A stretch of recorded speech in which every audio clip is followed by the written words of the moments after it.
नमस्कार, जी पंजाब हरियाणा हिमाचल के खास बुलेटिन 25 खबर 25 रिपोर्टर में आपका स्वागत है। आपके साथ मैं हुरीना गौरव। 25 खबर 25 रिपोर्टर के सफर में हम आपको बिना ब्रेक के पंजाब हरियाणा हिमाचल जम्मू कश्मीर की सभी बड़ी खबरों के साथ साथ देश की अहम खबरें भी दिखाएंगे। इसके अलावा अच्छी खबर, काम की बात और मौसम का हाल भी होगा। तो आप देखते रहिए देश का सबसे बड़ा न्यूज बुलेटिन 25 खबर 25 रिपोर्टर। शुरुआत पंजाब से जुड़ी अहम खबर से। नवजोत सिंह सिद्धू के राज्यसभा से इस्तीफे के साथ ही सिद्धू के इस्तीफे पर पंजाब से लेकर दिल्ली तक सियासत सरगर्म हो गई है। आम आदमी पार्टी ने सिद्धू के उनके खेमे में शामिल होने के संकेत साफ तौर पर दिए हैं। पंजाब आपके प्रभारी संजय सिंह ने साफ कहा कि तस्वीर जल्द साफ होगी, सिद्धू बिना किसी शर्त के शामिल होंगे।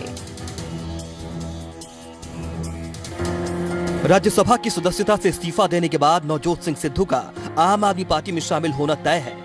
हालांकि अभी तक सिद्धू की तरफ से इसका ऐलान नहीं किया गया है और न ही औपचारिक ऐलान आम आदमी पार्टी की ओर से ही किया गया है। लेकिन आम आदमी पार्टी की ओर से सिद्धू को लेकर जल्द ही स्थिति स्पष्ट किए जाने की बात कही जा रही है।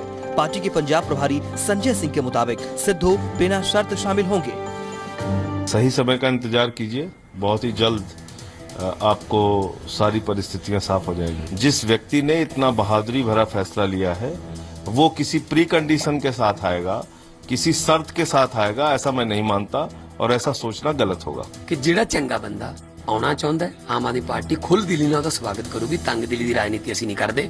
साडी पार्टी च कोई अहुदियां दी दौड़ नहीं हैगी और साडी पार्टी च कोई कंडीशनां लेके नहीं आउंदा। वहीं नवजोत कौर सिद्धू के अभी भी सीपीएस के तौर पर काम करने वाले बयान पर भी संजय सिंह ने कहा कि अभी तक स्थिति यही है, लेकिन जो फैसला नवजोत सिंह सिद्धू का होगा वही नवजोत कौर सिद्धू का होगा। की स्थिति है वो उन्होंने बताया, तो जब पार्टी के अंदर शामिल होने का फैसला होगा उसके बारे में उनकी भी स्थिति स्पष्ट है कि नवजोत सिंह सिद्धू जी का जो फैसला होगा उसके साथ हो जाएंगे। आम आदमी पार्टी में नवजोत कौर सिद्धू की स्थिति क्या होगी, इस पर अभी भी सस्पेंस कायम है।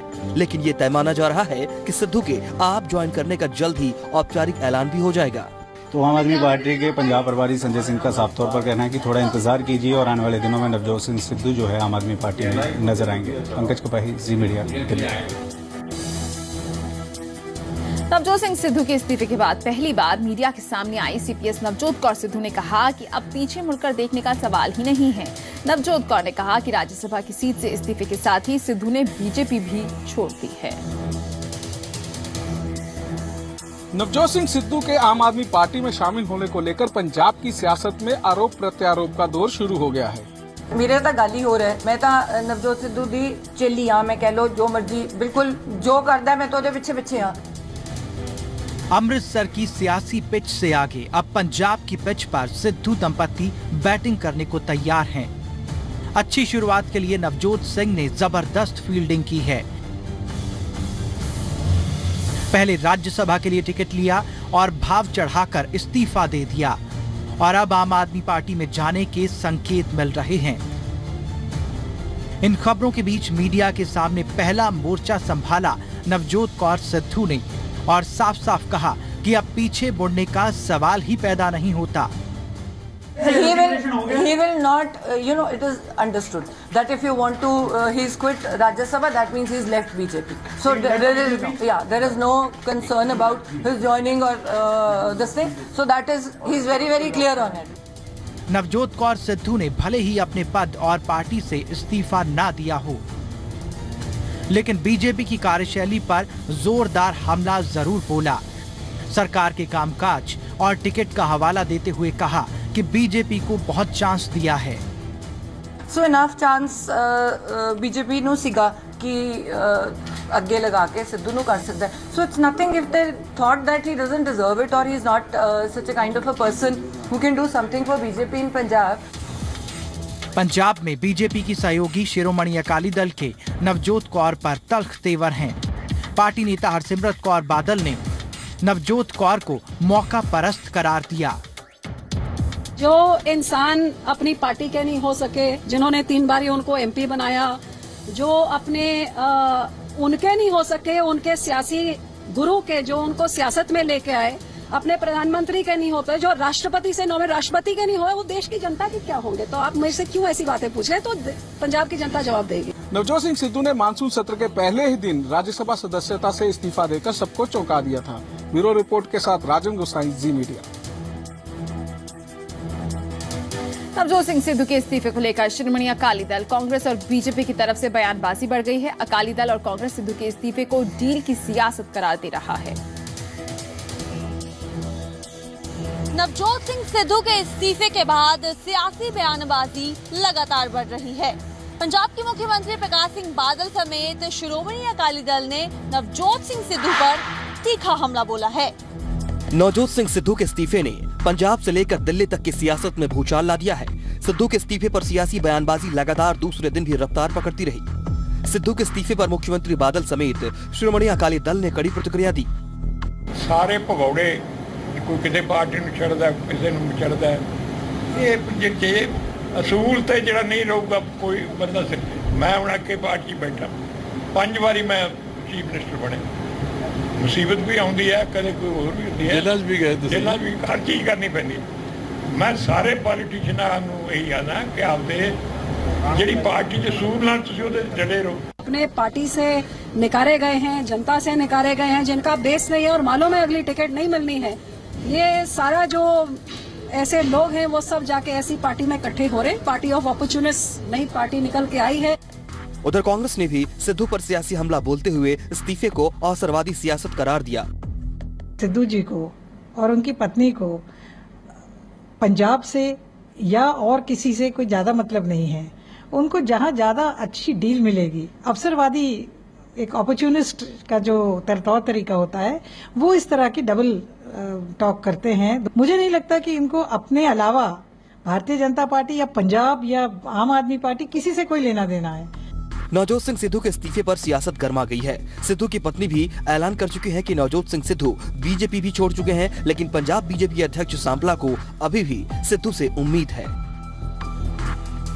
मैं इसके ऊपर सोच भी नहीं सकता कि वो बीजेपी छोड़कर जा सकते हैं, तो इसलिए ये एक अफवाहें हैं, लोगों के अपने अपने आइडियाज हैं, मगर वो अभी तक बीजेपी में हैं। गौरतलब है कि नवजोत सिंह सिद्धू लंबे वक्त से बीजेपी में नाराज चल रहे थे। उन्हें राज्यसभा का सदस्य बनाकर एडजस्ट करने की कोशिश भी की गई थी, लेकिन बीजेपी की ये कोशिश भी लगता है नाकाम हो गई है। कांग्रेस ने भी इस इस्तीफे को डील का इस्तीफा करार दिया है। ब्यूरो रिपोर्ट के साथ नेहा शर्मा, जी मीडिया, चंडीगढ़। तो नवजोत सिद्धू अपने पत्ते पूरी तरह से कब खोलेंगे, इसके लिए लगता है अभी इंतजार करना पड़ेगा। लेकिन इतना तय है कि अब सिद्धू सियासत की पिच पर भी बड़े शॉट्स लगाने के मूड में आ गए हैं। एक नजर सिद्धू के अब तक के सफर पर। क्रिकेटर, नेता और टीवी होस्ट रहे नवजोत सिंह सिद्धू का सफर काफी रोमांचक रहा। पहले क्रिकेटर के तौर पर हिट,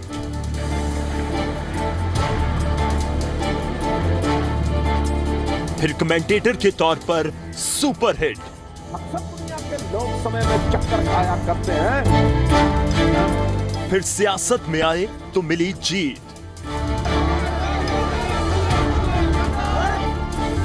अब सियासत की नई इनिंग में करेंगे क्लिक। अपने शायराना और बेबाक अंदाज के लिए देश भर में अलग पहचान बनाने वाले नवजोत सिंह सिद्धू इस समय सियासत के केंद्र में हैं। 1983 में भारतीय क्रिकेट टीम में एंट्री कर सुर्खियों में आए नवजोत सिंह सिद्धू टेस्ट और वनडे में बतौर ओपनर बल्लेबाज लंबे समय तक टीम इंडिया के साथ रहे और दुनिया भर के गेंदबाजों के लिए सिरदर्द बने रहे। क्रिकेट के बाद भी किसी भी फील्ड पर सिद्धू वन डाउन बल्लेबाज की तरह नहीं दिखे। क्रिकेटर, कमेंटेटर और टीवी सेलिब्रिटी से होते हुए सिद्धू ने 2004 में सियासत में कदम रखा। बीजेपी की तरफ से अमृतसर लोकसभा हल्के से चुनाव लड़ा और कांग्रेस की तरफ से लगातार 5 बार चुनाव जीत चुके रघुनंदन लाल भाटिया को 1 लाख से ज्यादा वोट के साथ हराकर अमृतसर में कांग्रेस का गढ़ को तोड़ा और सियासत में धमाकेदार एंट्री की। लेकिन रोड रेस के एक मामले में अदालत ने सिद्धू को 3 साल की सजा सुनाई और सिद्धू को जेल भी जाना पड़ा और लोकसभा की सदस्यता से इस्तीफा भी देना पड़ा। सिद्धू ने सुप्रीम कोर्ट में अपील की और अदालत ने सजा पर रोक लगा दी और 2007 में अमृतसर सीट पर हुए उपचुनाव में सिद्धू ने एक बार फिर से जीत हासिल की। 2009 के जनरल इलेक्शन में बीजेपी ने एक बार फिर से सिद्धू को अमृतसर के चुनाव मैदान में उतारा। और सिद्धू ने एक बार फिर से जीत हासिल की, लेकिन इस बार जीत का फासला केवल 6,858 वोट का ही था। इस बीच सिद्धू की बीजेपी की पंजाब में सहयोगी पार्टी अकाली दल के साथ दूरियां भी चर्चा में रहीं और 2014 के चुनाव में सिद्धू की टिकट अमृतसर से बीजेपी ने काट दी। अमृतसर से अरुण जेटली को बीजेपी ने मैदान में उतारा और खबरों के मुताबिक सिद्धू ने किसी और सीट से चुनाव लड़ने से इनकार कर दिया था। लेकिन पिछले कुछ समय में सिद्धू की पत्नी नवजोत कौर सिद्धू की तरफ से लगातार किए जा रहे अकाली दल पर सियासी हमलों के बीच सिद्धू को राज्यसभा के लिए नॉमिनेट कर राज्यसभा सदस्य बना दिया गया। लेकिन राज्यसभा सदस्य वाली इनिंग सिद्धू की लगभग 3 महीने तक ही चली और अपने खटैक वाले अंदाज में सिद्धू ने सोमवार को राज्यसभा से इस्तीफा देकर सबको हैरान कर दिया। क्रिकेट की पिच से लेकर सियासत के मैदान तक खूब चौके छक्के लगाने वाले सिद्धू की 52 साल की उम्र में नई इनिंग में फॉर्म कैसी रहेगी और पंजाब चुनाव के समीकरण कितने और कैसे बदलेंगे, देखना होगा। सियासत की पिच पर नवजोत सिंह सिद्धू ने पहले ही बहुत हुनर दिखाया है, लेकिन इस बार जो सिद्धू ने शॉट लगाया है उसने सबको हैरान कर दिया। ब्यूरो रिपोर्ट के साथ रविंद्र सिंह, जी मीडिया। अकाली दल और आम आदमी पार्टी में बयानबाजी का दौर जारी है। अब अकाली दल ने आम आदमी पार्टी के नेता संजय सिंह को डोप टेस्ट कराने की चुनौती दी है। वहीं आम आदमी पार्टी ने अकाली दल के गाने पर सवाल खड़े किए। पंजाब विधानसभा 2017 के चलते अब पंजाब की सियासी पार्टियों में गीतों की सियासत भी शुरू हो चुकी है। इन गीतों की सियासत में आमने सामने है श्रोमणी अकाली दल का छात्र विंग सोई और आम आदमी पार्टी पंजाब। पंजाब की आगामी विधानसभा चुनावों की जंग में हर हथियार इस्तेमाल किया जा रहा है। गानों के जरिए भी सियासत की जा रही है। गाना आम आदमी पार्टी ने भी जारी किया। उसके जवाब में अकाली दल की यूथ विंग एसओआई ने भी गाना जारी किया। झाड़ू वाले सियासतां कर करके करी जानते अक्स खराब साडा। दोनों गानों में पंजाब की असल तस्वीर पेश करने का दावा किया। अकाली दल के गाने में आम आदमी पार्टी के पंजाब मामलों के प्रभारी संजय सिंह के डोप टेस्ट करवाने की बात की गई और अब अकाली दल संजय सिंह को डोप टेस्ट करवाने की चुनौती दे रहा है, जिस पर आम आदमी पार्टी ने अकाली दल के गाने पर ही सवाल उठाए और कहा डोप टेस्ट तो हर विधायक का होना चाहिए और पंजाब सरकार को उनके ही मंत्री तोता सिंह की बात पर गौर करना चाहिए, जिन्होंने सबके डोप टेस्ट करवाने की मांग की है। इस करके गाना जिहड़ा बड़ा जशीला गाना है, वो पंजाब के नौजवानों को एक चंगी ताकत देने, बड़ा चंगी सेहत देने वाला गाना है। ਉਹਦੇ ਵਿੱਚ ਜੇ ਮੰਗ ਕੀਤੀ ਹੈ ਗਾਇਕ ਨੇ ਜਿਹੜੀ ਵੀ ਮੰਗ ਕੀਤੀ ਹੈ ਤੇ ਜੇ ਸੰਜੇ ਸਿੰਘ ਸਮਝਦਾ ਕਿ ਮੈਂ ਨਹੀਂ ਹੈਗਾ ਦੂਜੇ ਦਾ, ਉਹ ਕਰਾ ਲਵੇ, ਉਹਨੂੰ ਕਿਧਰ ਆ ਜਾ। ਤੇ ਜਿਹੜਾ ਗਾਣਾ ਅਕਾਲੀ ਦਲ ਨੇ ਰਿਲੀਜ਼ ਕੀਤਾ ਹੈ ਉਹ ਪੰਜਾਬ ਦੀ ਹਕੀਕਤ ਨਹੀਂ ਬਿਆਨ ਕਰਦਾ, ਉਹ ਇਲਜ਼ਾਮ ਲਾਉਂਦਾ ਕਿਸੇ ਦੇ ਉੱਤੇ। ਮੈਂ ਤਾਂ ਕਹਿੰਦਾ ਸਰਦਾਰ ਸੁਖਬੀਰ ਸਿੰਘ ਬਾਦਲ ਆਪਦੇ ਇੱਕ कैबिनेट मंत्री सरदार जथेदार तोता सिंह होरां दा ही कहना मान लेन। उन्होंने कहा सीगा कि सारे जिहड़े एमएलए उन्हां दा डोप टेस्ट होना चाहिए। उधर नशे की समस्या को लेकर कांग्रेस ने अकाली दल और आम आदमी पार्टी की नीयत पर ही सवाल खड़े किए हैं। जे डोप टेस्ट ही कराउणा तां पंजाब सरकार दे जिहड़े आगू है उन्हां दा कराया जावे। आम आदमी पार्टी दे जिहड़े बाहरों लीडर आउंदे आ सारा दिन गुटका खांदे रहिंदे आ, मूंह दे विच साफ दिखदा उन्हां दे गुटका झड़दा। सो कौन किसी को कह रहे हैं। कुल मिलाकर सियासी पार्टियों में शुरू हुई गीतों की सियासत की लड़ाई में एक दूसरे को नशे के मुद्दे पर टारगेट करना ही नजर आ रहा है। जगतार बुल्लर, जी मीडिया, चंडीगढ़। रोहतक गैंगरेप मामले में पुलिस की छानबीन तेज हो गई है। डीजीपी के मुताबिक मामले में 3 आरोपी गिरफ्तार हो चुके हैं, जबकि पीड़ित परिवार ने न्याय के लिए महिला आयोग में गुहार लगाई।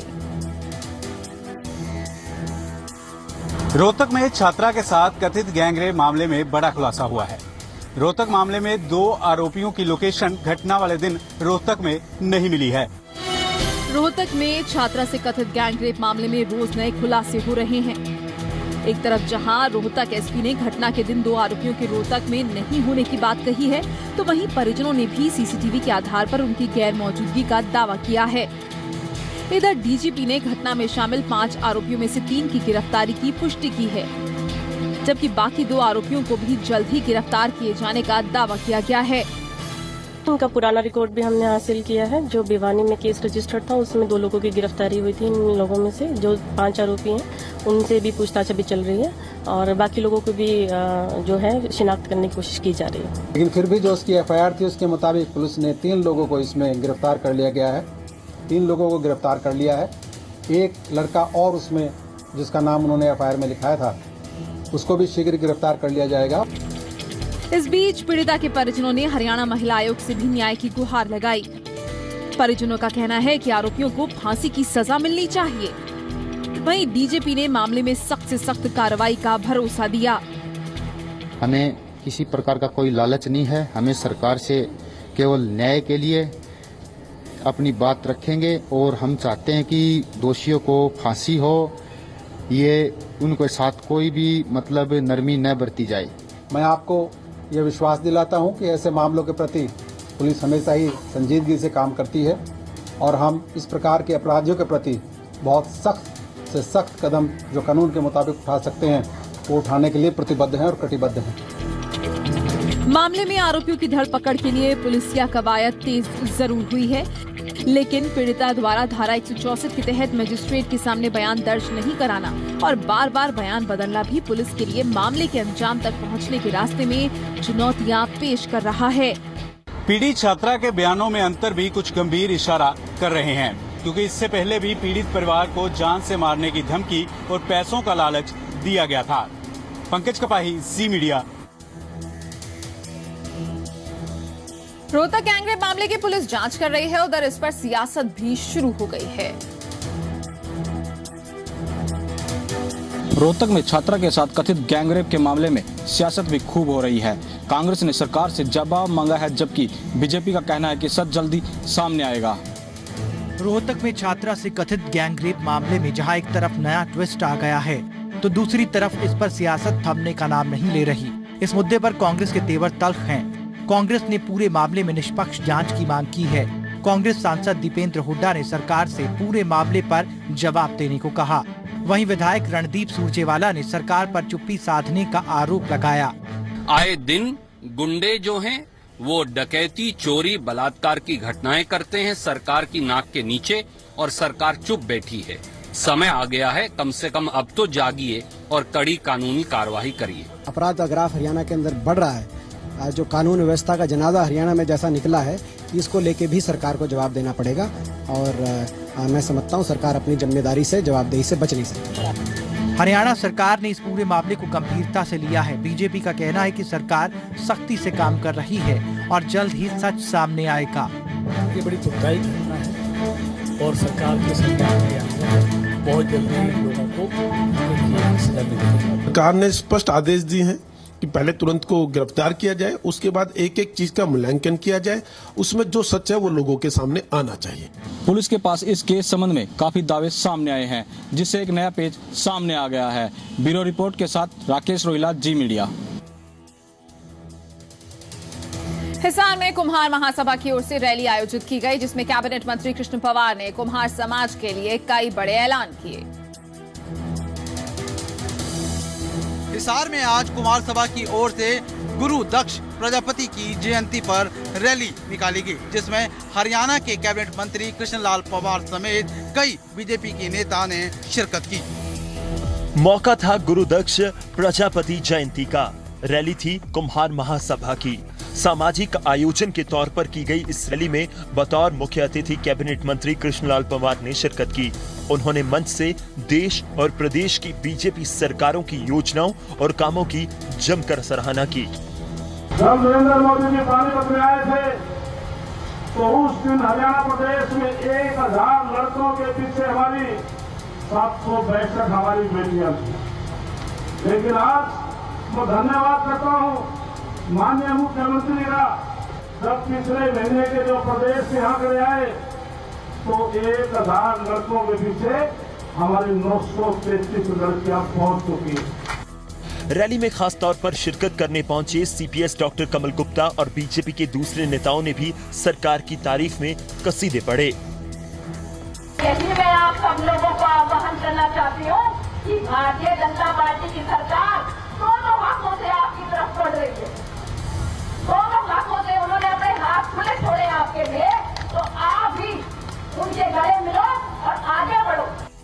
कुम्हार समाज में रैली के मंच से सरकार के सामने कई मांगे रखी गई। इनमें से एक मांग प्रजापति छात्रावास की थी। मंगलवार को इस छात्रावास का शिलान्यास किया गया। डॉक्टर कमल गुप्ता ने 5 लाख तो कृष्णलाल पंवार ने मुख्यमंत्री की ओर से छात्रावास के लिए 21 लाख रुपए देने का ऐलान किया। 1 लाख रुपया रामचंद्र जी जागरा की तरफ से और 1 लाख रुपया बहन सुनीता जी दुग्गल की तरफ से भी माननीय मुख्यमंत्री की कंसेंट से उन्हें और भी आने से 21 लाख रुपए की छात्रावास के लिए घोषणा करता हूँ। रैली में जहां सरकार के कामों की जमकर सराहना की गई, वहीं पर विकास कार्यों में तेजी लाने पर भी जोर दिया गया। हिसार से महेंद्र सिंह के साथ ललित शर्मा, जी मीडिया। डेरा प्रमुख गुरमीत राम रहीम के खिलाफ साध्वी यौन शोषण मामले में आज सुनवाई हुई। साध्वी रेप मामले में आज पंचकुला की सीबीआई की विशेष अदालत में सुनवाई हुई, जिसमें वीडियो कॉन्फ्रेंसिंग के जरिए डेरा प्रमुख राम रहीम भी पेश हुए। डेरा सच्चा सौदा मुखी राम रहीम के खिलाफ साध्वी यौन शोषण मामले में पंचकुला की सीबीआई की विशेष अदालत में सुनवाई हुई। इस दौरान दोनों पक्षों के बीच बहस भी हुई, लेकिन गौर करने वाली बात यह है कि राम रहीम की तरफ से नई याचिका दाखिल की गई, जिसमें राम रहीम के वकीलों ने मामले के 2 जांच अधिकारियों पर भेदभावपूर्ण रवैया अपनाने का आरोप लगाया। ये बाद में बयान, ये किसी भी कारण से दबाव में या कोई मोटिवेट करके ये करवाए गए लड़कियों के, इसलिए हमने वो एप्लीकेशन दी है कि वो बयान भी आप कोर्ट में पेश करें। वो कोर्ट से क्यों छुपाएंगे? डेरा प्रमुख की तरफ से बहस में शामिल होने वाले वकीलों ने कोर्ट से दोनों अधिकारियों के बयान दर्ज कराने की मांग की है, क्योंकि चार्जशीट में साध्वी के बयान दर्ज नहीं हैं। नहीं, उन्होंने सीबीआई ने इस बात का रिप्लाई नहीं दिया। अपने रिप्लाई में उन्होंने मेंशन ही नहीं किया कि उनके बयान, लड़कियों के बयान लिखे या नहीं लिखे। रिप्लाई तो इसी बात का देना था ना, बयान लिखे या नहीं लिखे। यदि वो एफिडेविट दें कि भी नहीं लिखे तो हमारी एप्लीकेशन हम वैसे ही विड्रॉ कर लेंगे। मामले में अब अगली तारीख में ये तय होगा कि क्या कोर्ट उन 2 जांच अधिकारियों को कोर्ट में कोर्ट विटनेस के तौर पर बुलाएगी, जिन्होंने इस मामले की शुरुआती जांच शुरू की थी, या नहीं। यह शर्मा, जी मीडिया, पंचकुला। फिरोजपुर का एक गांव जो 3 तरफ से पानी से घिरा है, चौथी तरफ भारत पाकिस्तान सीमा है, पर इस टापूनुमा गांव में कोई मूलभूत सुविधाएं नहीं है। यहां तक कि बाहर की दुनिया से संपर्क करने के लिए गांव वासियों को सहारा सिर्फ एक कश्ती का है। फिरोजपुर का काला कुवाड़ा टापू गांव बदहाली की मार झेल रहा है, लेकिन किसी को इनकी सुध लेने की फुर्सत नहीं है। ये लिखा है गांव कालूवाड़ा टापू। इस दीवार पर इसलिए लिखा है क्योंकि लिखने के लिए कोई बोर्ड ही नहीं है। सड़क इस गांव में कहीं नजर नहीं आती। ये गांव 3 तरफ से सतलुज नदी और चौथी तरफ भारत पाकिस्तान की सीमा से घिरा है। देश को आजाद हुए इतना वक्त हो चुका है, पर इस गांव में प्राथमिक सुविधाएं तक नहीं है। नदी को पार करने के लिए पुल तक नहीं है। गांव वालों को हर छोटे बड़े काम के लिए कश्ती पर निर्भर रहना पड़ता है, क्योंकि यही कश्ती ही इनको बाहर की दुनिया से जोड़ती है। कभी कभी कश्ती में पानी भी भर जाता है, जिसे बीच रास्ते में निकालना पड़ता है। हर चुनावों में वादा किया जाता है सब सुविधाएं देने का, पर वो वादा कभी वफा नहीं हुआ। दूध देने वास्ते घंटा हो गया सानू खड़े बेड़ी ते पानी बहुत पै जांदा बेड़ी च, सानू बहुत मुश्किल है। साडी कोई सुनाई नहीं हुंदी, किते मसला हल नहीं हुंदा। ਸਾਨੂੰ ਵਿਆਹ ਨੂੰ ਤਾਂ ਹੋ ਗਏ 50 ਸਾਲ ਹੋ ਗਏ। ਅੱਛਾ ਜੀ। ਤੇ ਇੱਥੇ ਕੋਈ ਨਹੀਂ ਸਹੂਲਤਾਂ ਆਈਆਂ ਸਾਡੇ ਸਕੂਲ ਵਿੱਚ, ਤੇ ਨਾ ਬੱਚਿਆਂ ਦੇ ਲੰਘ ਟਾਪੇ ਦਾ ਵੀ ਦਰਿਆ 2 ਪਾਸੇ ਹੈਗਾ, ਬਾਰਡਰ ਹੈ ਨੇੜੇ। ਕਈ ਵਾਰ ਬੇੜੀ 'ਚ ਡਿੱਗ ਪੈਣਾ, ਕਈ ਵਾਰ ਜਾਣਾ ਤਾਂ ਸਾਰੇ ਕੱਪੜੇ ਲਿਬੜ ਜਾਂਦੇ ਜਾਂਦੇ। ਫਿਰ ਸਾਨੂੰ ਉਸ ਤੋਂ ਬਾਅਦ ਗੱਟੀ ਰਾਜੋ ਕੇ ਪਿੰਡ ਜਾਣਾ ਤਾਂ ਉਹ ਵੀ ਇੱਥੋਂ 5 ਕਿਲੋਮੀਟਰ ਦੂਰ ਆ, ਜਿਹੜਾ ਸਾਨੂੰ ਤੁਰ ਕੇ ਹੀ ਜਾਣਾ ਪੈਂਦਾ ਪਿਆ ਸੀ। ਤੇ ਫਿਰ ਸਰ ਹੌਲੇ ਪੜੇ ਔਖੇ ਸੌਖੇ ਹੋ ਕੇ, पर अगे भी उन्हें ना पड़े दे बरोबर है, कोई अगे सहूलत नहीं मिल रही, सानू कोई कुछ नहीं। गांव में अस्पताल तक नहीं है। कई बार जिंदगी कश्ती की सुस्त रफ्तार के आगे दौड़ हार जाती है और लोगों को सही वक्त पर इलाज नहीं मिल पाता। जिन हालातों में यहाँ के लोग गुजर बसर कर रहे हैं, ये लोकतंत्र में एक समान विकास और गाँवों में देश की आत्मा बसने का दावा करने वालों के मुँह पर करारा तमाचा है। फिरोजपुर से गुरदर्शन सिंह के साथ मनीष शर्मा, जी मीडिया। मानसून की बारिश ने जहां लोगों को तपती गर्मी से राहत दी है, तो वहीं कई लोगों के लिए आफत बनकर भी बरस रही है। ऐसा ही कुछ हुआ है सरहदी इलाके खेमकरन के किसानों के साथ। पहले से ही हाशिए पर गए किसानों की उम्मीदों पर बारिश ने पानी फेर दिया है। सरहदी इलाके खेमकरन के किसानों को बारिश की वजह से भारी नुकसान हुआ है। पानी में डूबी फसल और लाचार किसान। तस्वीरें सरहदी इलाके खेमकरन की हैं, जहां बारिश के पानी ने पहले ही हाशिए की तरफ जा रहे किसानों के लिए मुसीबत खड़ी कर दी है। खेमकरन के भिखीविंड और दर्जनों गांवों में फसल पानी में डूब गई है। किसान प्रशासन की तरफ से मदद के इंतजार में हैं, पर अभी तक यहां पर कोई नहीं पहुंचा। किसानों की दलील है कि वे 2 बार धान की फसल लगा चुके हैं, पर तेज बारिश की वजह से इस निचले इलाके में सब कुछ बर्बाद हो गया। ਇੱਥੇ ਕਰੀਬ ਕੋਈ 100 ਕਿੱਲੇ ਦੇ ਲਾਗੇ ਜਿਹੜਾ ਝੋਨਾ ਜਿਹੜਾ ਖਰਾਬ ਹੋ ਗਿਆ। 2 ਵਾਰੀ ਝੋਨਾ ਲਾਇਆ ਵਾ, ਦੁਬਾਰਾ ਫੇਰ ਪਾਣੀ ਆ ਗਿਆ ਵਾ। ਇੱਥੇ ਕੋਈ ਘੱਟ ਤੋਂ ਘੱਟ ਵੀ 150-200 ਕਿੱਲੇ ਦੇ ਲਾਗੇ ਪਿੱਛੇ ਥਾਂ ਹੋਊਗਾ ਜਿਹੜਾ ਡੁੱਬਾ ਵਾ। ਬਾਰਿਸ਼ ਦੇ ਪਾਣੀ ਨਾਲ ਸਾਡਾ ਬਹੁਤ ਜ਼ਿਆਦਾ ਨੁਕਸਾਨ ਹੋਇਆ ਜੀ। ਪੱਠੇ ਵੀ ਮਾਰੇ ਗਏ। ਪਹਿਲੋਂ ਝੋਨਾ ਲਾਇਆ ਤਾਂ ਉਹਦਾ ਨੁਕਸਾਨ ਹੋ ਗਿਆ। ਝੋਨਾ ਵਾਹ ਕੇ ਦੁਬਾਰਾ ਬਾਸਮਤੀ ਲਈ ਆ, ਉਹਦਾ ਨੁਕਸਾਨ ਹੋ ਗਿਆ। ਹੁਣ ਤਾਂ ਸਾਡੇ ਮਕਾਨ ਨੂੰ ਪਾਣੀ ਆਉਣ ਲੱਗਾ। ਸਾਡੀ ਸਰਕਾਰ ਅੱਗੇ ਉਹ ਅਪੀਲ ਆ, ਸਾਡੇ ਪਾਣੀ ਦਾ ਵਿਕਾਸ ਹੋਵੇ, ਸਾਨੂੰ ਇਹਦਾ ਮੁਆਵਜ਼ਾ ਦਿੱਤਾ ਜਾਵੇ। ਭਾਜੀ ਇੰਨੀ ਇੱਥੇ ਬਾਰਿਸ਼ ਹੋਈ, ਇੰਨਾ ਸਾਡਾ ਪਾਣੀ ਇੱਥੇ ਆ ਗਿਆ ਜੀ, ਨੁਕਸਾਨ ਬਹੁਤ ਹੋ ਗਿਆ ਸਾਡੇ ਤੇ ਸਾਡੇ ਸਰਕਾਰ ਅੱਗੇ ਉਹ ਅਪੀਲ, ਸਾਡਾ ਪਾਣੀ ਕਿਸੇ ਬੰਦੇ में ਕੱਢਿਆ ਜਾਵੇ। ਪਾਣੀ ਬਹੁਤ ਇੱਥੇ ਜ਼ਿਆਦਾ, ਸਾਡੇ ਕੋਠੀਆਂ ਵੀ ਪਾੜ गई। उधर प्रशासन की दलील है कि प्रशासन पूरी तरह चौकस है और हालात पर नजर बनाए हुए है।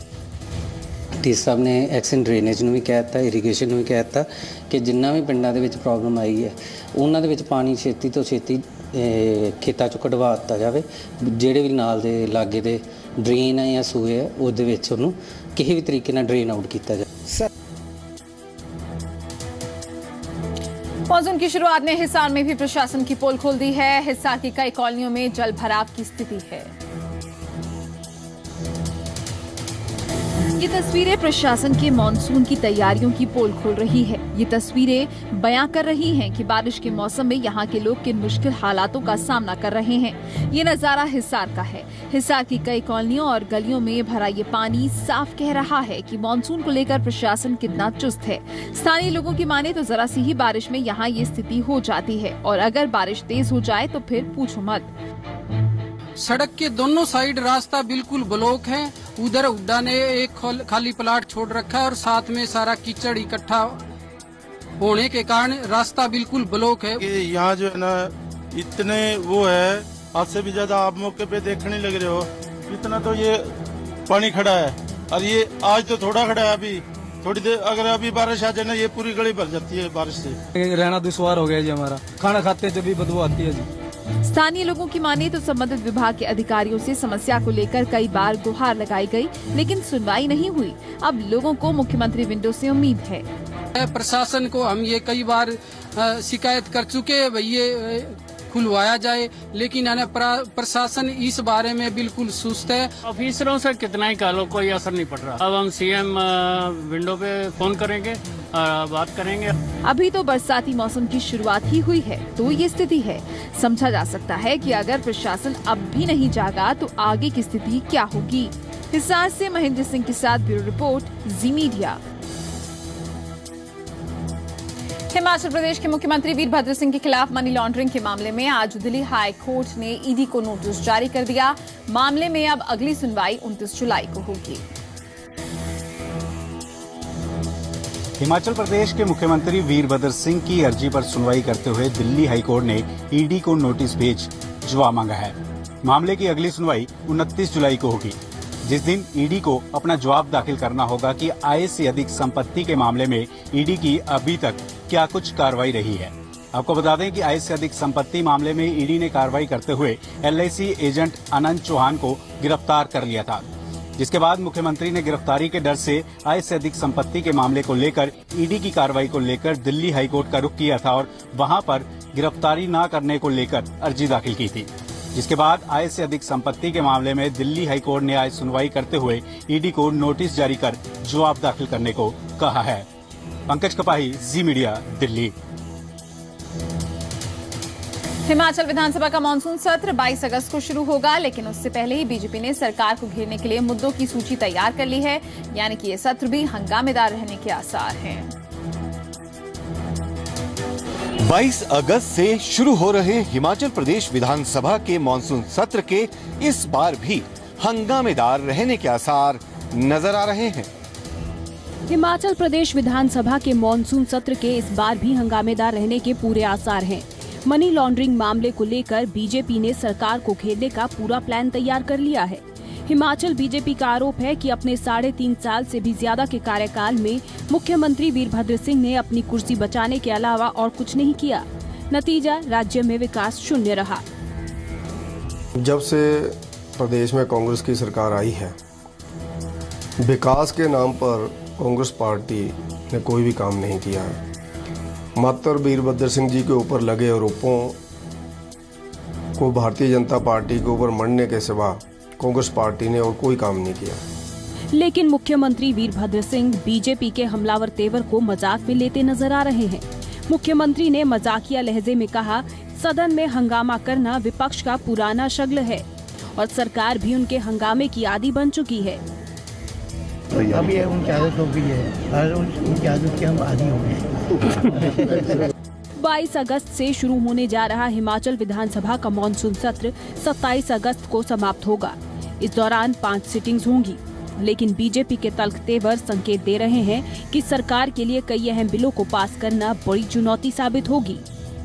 शिमला से मोहित प्रेम शर्मा के साथ न्यूज डेस्क रिपोर्ट, जी मीडिया। हिमाचल प्रदेश जेल विभाग ने शिमला में एक अनूठे कार्यक्रम का आयोजन किया। इस कार्यक्रम की खास बात ये थी कि इसमें प्रदेश की अलग अलग जेलों के कैदियों ने कला की बेहतरीन मिसाल पेश की।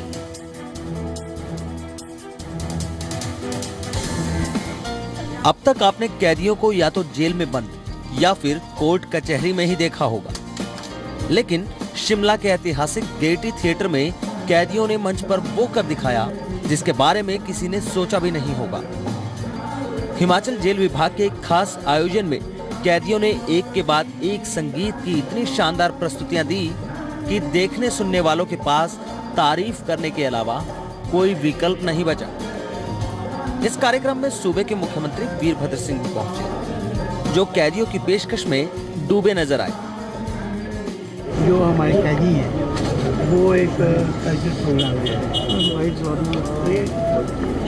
कैद के अंदर जो है कई किस्म की गतिविधियाँ हैं। यहाँ पर हेल्थ का काम करते हैं। यहाँ छूटेंगे कैसे, कोई प्राप्त कर सकें, सेहत का ध्यान रखना, उनका मनोरंजन करना, ये भी सीखा जा सकता है। इस संगीत संध्या में हिमाचल की कई जेलों से करीब 12 कैदियों ने हिमाचली और कई लोकगीत पेश किए। जेल विभाग का कहना है कि ये खास कार्यक्रम कैदियों के लिए आयोजित किया गया है। ह्यूमेन बनने में और इनकी मानसिकता में परिवर्तन होने में एक अच्छा परिवर्तन जल्दी आएगा। इसी आशय को लेके हमने आज इसका आयोजन किया है। हिमाचल प्रदेश जेल विभाग की इस पहल से कैदियों को जहां अपने हुनर को निखारने का मौका मिला, वहीं उन्हें अपने हुनर को आने वाले वक्त में रोजगार के रूप में भी इस्तेमाल करने में मदद मिल सकेगी। मोहित प्रेम शर्मा, जी मीडिया, शिमला। बीजेपी इस बार 15 अगस्त को स्वतंत्रता दिवस के अवसर पर तिरंगा यात्रा निकालने जा रही है, जिसमें बड़ी संख्या में आम लोगों के भी शामिल होने की उम्मीद है। अब की बार 17वें स्वतंत्रता दिवस के मौके पर बीजेपी तिरंगा यात्रा का आगाज करने जा रही है, जो देश के हर कोने से गुजरेगी। 15 अगस्त 2016 को देश के 70वें स्वतंत्रता दिवस का मौका इस बार बहुत खास होगा। देश भर में स्वतंत्रता दिवस की खुशी के मौके पर जश्न और कार्यक्रमों का आयोजन तो होगा ही। अब की बार बीजेपी इस मौके पर एक हफ्ते तक तिरंगा यात्रा का आयोजन करने जा रही है, जिसमें आम लोग भी शामिल होंगे। इस 15 अगस्त से लेकर 22 अगस्त तक एक सप्ताह भर लगातार देश के कोने कोने में भारतीय जनता पार्टी के सांसद लाखों हिंदुस्तानियों के साथ आज़ादी के इस वर्ष को मनाएंगे। पाकिस्तान के ताज़ा रुख और कश्मीर के मसले पर अनुराग ठाकुर ने कहा कि सपने देखने में कोई बुराई नहीं है, लेकिन कश्मीर कल भी हमारा था और आगे भी भारत का ही अभिन्न अंग रहेगा। देखिए, पाकिस्तान का ये सपना था और सदा सपना ही रह जाएगा। ना कश्मीर कभी उनका था, ना कभी उनका हो पाएगा। अनुराग ठाकुर ने इससे पहले साल 2012 में भी तिरंगा यात्रा निकाली थी। तब यात्रा का मकसद कश्मीर पथराव रोकने और स्पेशल प्रोटेक्शन आर्म्ड फोर्स बदलाव था, लेकिन अब एक बार फिर इस यात्रा के जरिए देश को संदेश देने की कोशिश होगी कि हम सब एक हैं। बीसीसीआई अध्यक्ष अनुराग ठाकुर के मुताबिक इस तिरंगा यात्रा में पार्टी के तमाम सांसदों के साथ बड़ी संख्या में आम लोग भी शामिल होंगे। दिल्ली से ब्यूरो रिपोर्ट के साथ संदीप सिंह, जी मीडिया। मॉनसून सत्र के दूसरे दिन आज संसद में अरुणाचल प्रदेश के मुद्दे पर हंगामा हुआ। मॉनसून सत्र के दूसरे दिन उत्तराखंड और अरुणाचल प्रदेश के मुद्दे पर कांग्रेस ने सदन से वॉकआउट किया। वहीं गृह मंत्री राजनाथ सिंह ने हालात के लिए कांग्रेस को ही जिम्मेदार ठहराया है। कांग्रेस ने अरुणाचल प्रदेश के मामले पर लोकसभा में स्थगन प्रस्ताव दिया। अरुणाचल के राजनीतिक संकट के लिए केंद्र को जिम्मेदार ठहराया। आज गृह मंत्री राजनाथ सिंह ने जवाब दिया, कांग्रेस पर ही निशाना साधा। इस दौरान कांग्रेस ने लोकसभा से वॉकआउट कर दिया। गवर्नमेंट को डिस्टेबलाइज करना, पॉपुलर गवर्नमेंट को भंग करना, यदि किसी की इस आजाद भारत में सबसे पुरानी आदत है तो वह कांग्रेस पार्टी की आदत है। इनकी नाव में यदि छेद हो और यदि उस छेद वाली नाव को यदि आप पानी में डालेंगे तो नाव का डूबना तय है। उसके लिए अध्यक्ष महोदया, पानी को दोषी ठहराया जा सकता। गृह मंत्री आज राजनीतिक उत्तर पे वो देने लगे और जिससे जो उनको साफ दिखता है कि जो जिम्मेदारी उनको लेनी चाहिए उस जिम्मेदारी से वो अब भाग रहे हैं। आज प्रधानमंत्री नरेंद्र मोदी की अगुवाई में बीजेपी संसदीय दल की बैठक भी हुई। पीएम ने सरकार के 2 साल पूरे होने पर मनाए गए विकास पर्व की तारीफ की। संसद का मानसून सत्र 12 अगस्त तक चलेगा। सरकार ने मौजूदा सत्र में जीएसटी समेत 16 बिल पास कराने का प्रस्ताव रखा है। सरकार 3 अध्यादेशों की जगह लेने के लिए बिल पास कराने की कोशिश करेगी। लोकसभा और राज्यसभा में 56 बिल लटके हैं। उत्तराखंड और अरुणाचल के मुद्दे पर सरकार को घेरने के बाद कांग्रेस अब 20 जुलाई को महंगाई के मुद्दे पर संसद का घेराव करने का मन बना रही है। संघ को महात्मा गांधी का हत्यारा बताने के मामले में सुप्रीम कोर्ट ने कांग्रेस उपाध्यक्ष राहुल गांधी को लताड़ लगाई है। सुप्रीम कोर्ट ने महात्मा गांधी की मौत के लिए आरएसएस को जिम्मेदार बताने वाले राहुल गांधी के बयान पर कहा कि राहुल गांधी या तो माफी मांगे या फिर ट्रायल फेस करें। सुप्रीम कोर्ट ने राहुल गांधी को नसीहत दी। कहा, जब किसी व्यक्ति विशेष के बारे में बोले तो सतर्क रहना चाहिए। सुप्रीम कोर्ट ने ये भी कहा कि राहुल को ट्रायल केस का सामना करना चाहिए।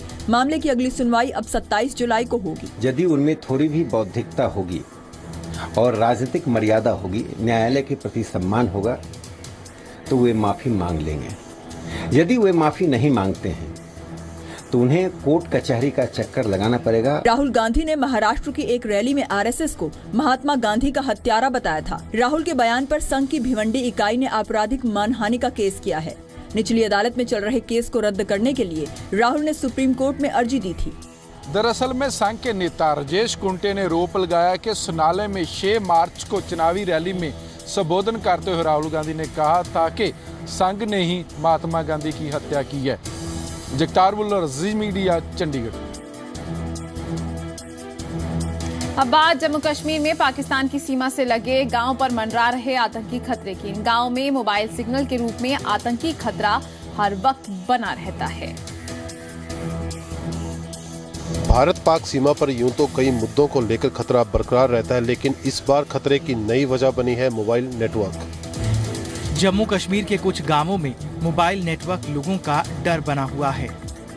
इन गांवों में भारतीय मोबाइल नेटवर्क की बजाय पाकिस्तानी मोबाइल के सिग्नल आते हैं, जिसके चलते लोगों में हर वक्त इस बात का डर बना रहता है कि अगर कोई आतंकी गांव में घुस आया तो बिना किसी डर के आसानी से वो पाकिस्तान में संपर्क कर सकता है, और पुलिस भी इस आशंका से इनकार नहीं करती। पाकिस्तान के सिग्नल हमारे एरिया में आते हैं, 6 हमें 10 है, और हमारा जो भी जितना है रिलायंस है, BSNL है, एयरटेल है, एयरसेल है, वट एवर जो भी हमारे यहाँ, उनके सिग्नल बिल्कुल गिर गए और हमें नेटवर्क में बड़ी प्रॉब्लम आ रही है। इसमें आर्मी का और हमारी जो एजेंसीज है इसमें रेगुलर रिव्यू करते हैं हम, और आई डोंट थिंक कि इसमें अभी इमीडिएटली हमें कोई डेंजर है। जंगड़ और आसपास के गांवों में पाकिस्तान की 6 कंपनियों के नेटवर्क आते हैं, जिसके चलते इस इलाके में आते ही मोबाइल में पाकिस्तानी कंपनियों के सिग्नल मोबाइल में आ जाते हैं और मोबाइल में टाइम भी पाकिस्तान के लिहाज से आता है, जिससे लगता है मानो आप पाकिस्तान ऑक्यूपाइड कश्मीर में आ गए हों।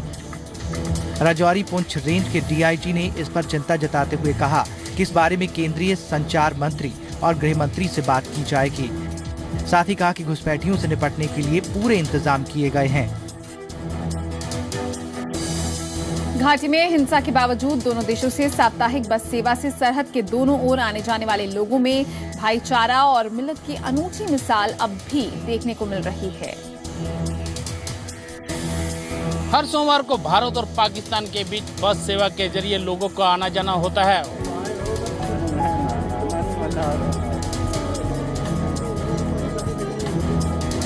घाटी में तनाव और आपसी मिल्लत में दरार पैदा करने वालों के लिए ये तस्वीर एक तमाचा है। ये तस्वीर सरहद के दोनों तरफ महसूस की जाने वाली रिश्तों की गर्माहट की बानगी है।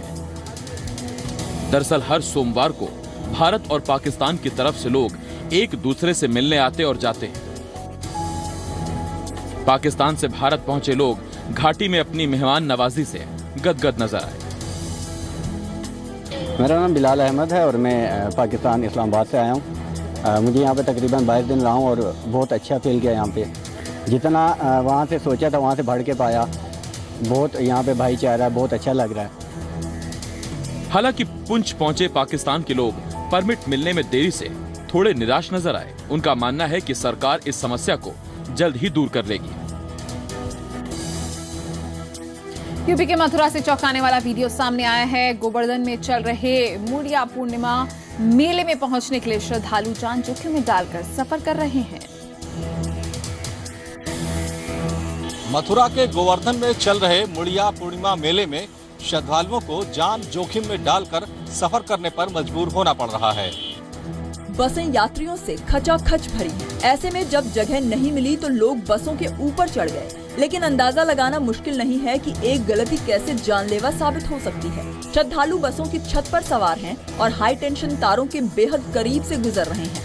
इतना ही नहीं, लोग बसों के गेट पर और पीछे भी लटके हुए हैं। इनमें महिलाएं और बच्चे भी शामिल हैं। प्रशासन का दावा है कि पर्याप्त इंतजाम किए गए हैं। बावजूद इसके श्रद्धालु जान जोखिम में डालने को मजबूर हैं। उन्हें रोका जा रहा है, बार बार घोषणा की जा रही है कि बस के छतों पर न बैठे।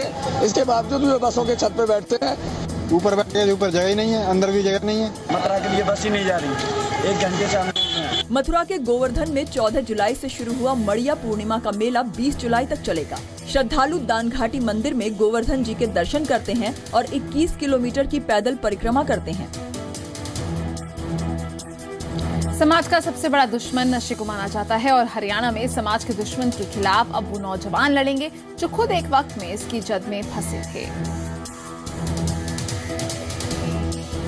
हिसार के 50 नौजवानों ने नशे की बदहवास दुनिया को छोड़कर समाज के दूसरे लोगों को जिंदगी की रोशनी दिखाने का बीड़ा उठाया है। जो भी नशा आता है, स्मैक, हेरोइन, कोकीन, सब कुछ मैंने किया सर। भारत सैनी, 5 साल मोनू सिंह, सर मैं 14 इंजेक्शन का नशा करता था। दीपक शर्मा और मैं सुल्फा और दारू का नशा करता था। महेंद्र गिल। यहाँ बैठा हर युवा उस अंधेरे से निकल कर आया है जहाँ सब शून्य था, सब सुनसान था। किसी की उम्र 22 साल, कोई 23 साल, कोई 30 तो कोई 35, और इन सभी ने अब नशे के खिलाफ लड़ने का जिम्मा उठाया है। ये खुद नशे के उस दानव को मात देकर आए हैं जिसने न जाने कितनी जिंदगियों को निगल लिया, जाने कितने ही परिवारों को उजाड़ दिया। महज ये 4 ही नहीं बल्कि हिसार के 50 नौजवान हैं जो नशे की बदहवास दुनिया को छोड़कर जिंदगी की रोशनी में आए हैं। सावन के आगाज के साथ ही कैथल में एक बार फिर पुंडरी की फिरनी ने सबको अपना दीवाना बनाना शुरू कर दिया है। सावन का महीना शुरू होते ही कैथल के पुंडरी में फिरनी मिठाई की खुशबू बिखरने लगी है। पुंडरी की फिरनी बस नाम ही काफी है। जी तो आपका भी ललचा रहा होगा, लेकिन इसका स्वाद लेने के लिए आपको कैथल के पूंडरी आना होगा। सावन का महीना शुरू होते ही पूंडरी की मशहूर फिरनी की मांग बढ़ जाती है। इस खास मिठाई को बनाने वाले कारीगरों का कहना है कि फिरनी का छोटा साइज और नरमी इसकी सबसे बड़ी खासियत है।